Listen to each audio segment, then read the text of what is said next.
उतारना भी ऐसे। हम हिंदी के क्या पढ़ेंगे? हिंदी का पद्यांश। पद्यांश और दो चीज, दूसरा होता है क्या? पद्यांश में क्या पढ़ते हैं हम? कविता से जुड़े हुए, है ना? भावात्मक शैली जिसमें होती है, भावनाओं से निर्मित कविताएं होती है, वो पद्यांश में है। तो गद्यांश में क्या पढ़ते हैं अपन? गद्यांश में क्या पढ़ते हैं?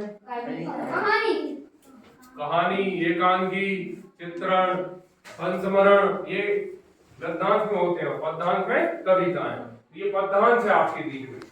अब इस पद्यांश को ध्यान से सुनना, ध्यान से सुनना है, फिर उसके आधार पर आपके प्रश्न बनेंगे, फिर उस पर अपन चर्चा करेंगे। तो क्या है, जरा देखें, ध्यान से सुनिएगा।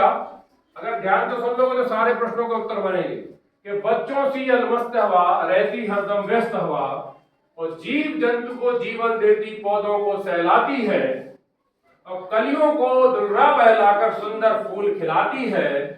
भौरों जैसी मस्त हवा बच्चों सी अलमस्त हवा, ठंड पड़े तो सहर आती है, गर्मी में सुख दे जाती, और जब भी ये गुस्सा जाती आंधी बनकर धमकाती, और करती है तब त्रस्त हवा बच्चों सी अलमस्त हवा।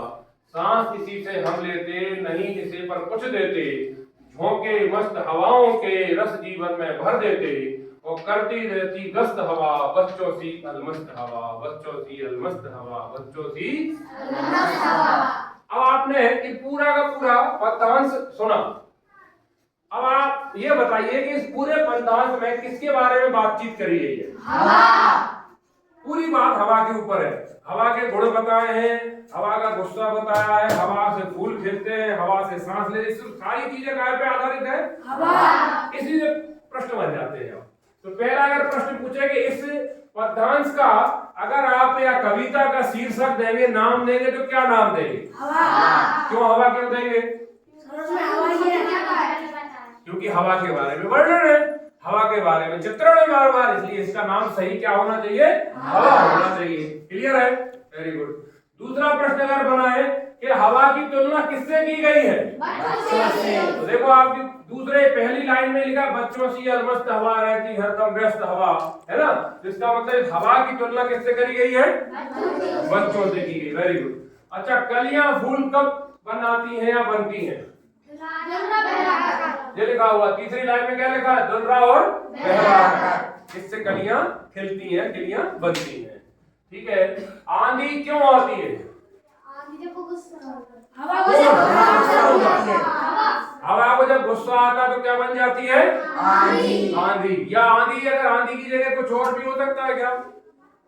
आंधी बन गई, या और क्या बन सकती है? तूफान। तो ये पर्यायवाची भी हो गए। मैंने हवा, आंधी, तूफान, पवन, ये एक पर्यायवाची का भी काम करने वाले। अगला है निम्नलिखित में से कौन सा शब्द दूसरे तीन शब्दों से भिन्न है? भिन्न माने अलग है। हाँ, देखो, हवा एक, आंधी, तूफान एक ही परिवार के सदस्य हैं, लेकिन वर्षा अलग चीज है। बात समझ में आ गई ना? इसमें किसी को कोई शंका है तो कोई?